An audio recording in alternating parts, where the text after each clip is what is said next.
You ask Tiger to solve. This deals with linear equations with one unknown. The final result is x equals -3. Let's solve it step by step. Group all x terms on the left side of the equation. Subtract 4x from both sides.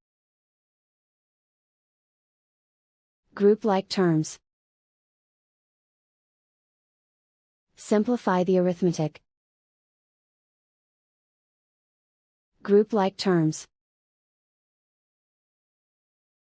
Simplify the arithmetic. Group all constants on the right side of the equation.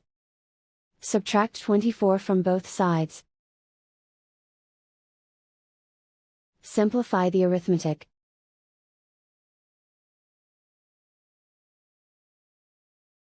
Isolate the x.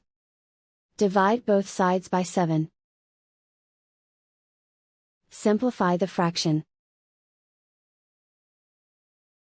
Find the greatest common factor of the numerator and denominator. Factor out and cancel the greatest common factor.